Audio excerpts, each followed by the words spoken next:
Hey guys, welcome back to another episode of Three Things. Today we're going to talk about the Galaxy S10 Plus in 2020.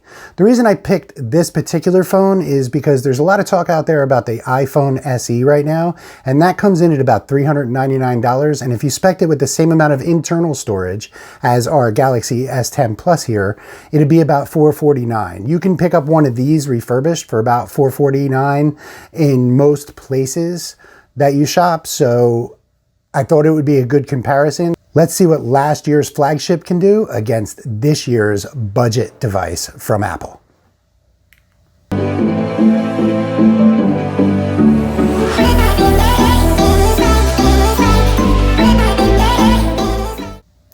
So the first thing I love about the Galaxy S10 Plus is the display.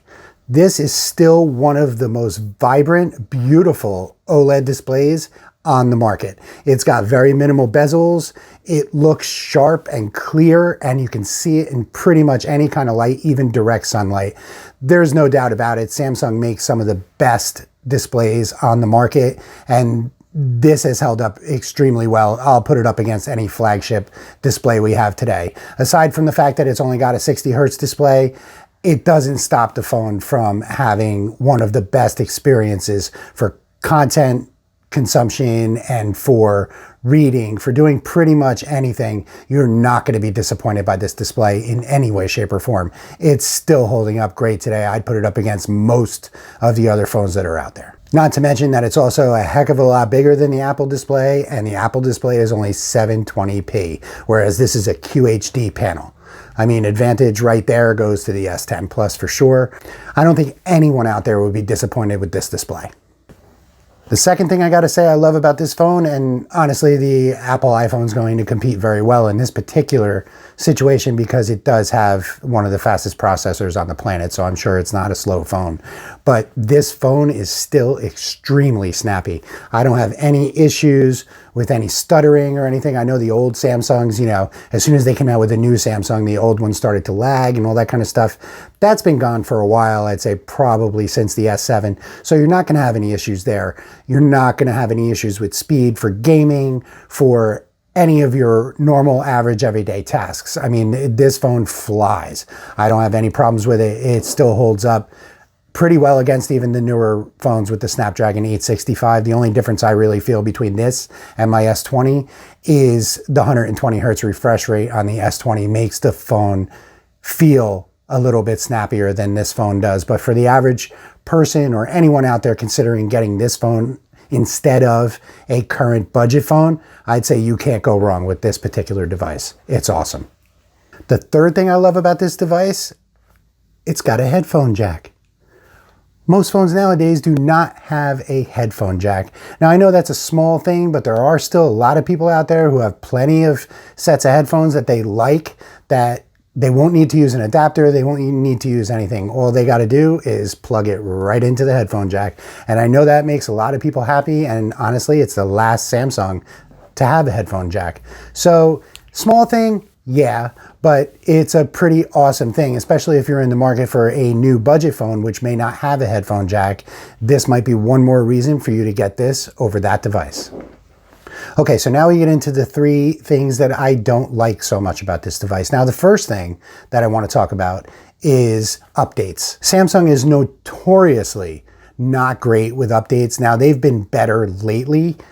This phone is fully updated. It's got the newer security patch. It's got the newest version of Android. It's got everything. So they have gotten better at their game, but they're not going to compete with the iPhone SE in that respect because the iPhone SE is guaranteed for 5 years. You're going to get 5 years of updates on that phone for sure. So that's one place where they might fall behind a little bit as far as buying a phone that's a year old because you're already a year into updates and you might get another full year of updates and then it's going to start to fall off pretty quickly. So that's definitely something to consider when you consider purchasing this phone. The second thing I don't like about this phone is the fact that you don't know what kind of battery life you're going to get. You don't know how bad the battery's been abused on a refurbished device. There's a lot of variables there. Now, iPhone's cool because it has a little thing that'll tell you right away what the battery life is. And on refurbs from Amazon, they guarantee that you have at least 80% battery life on the phone.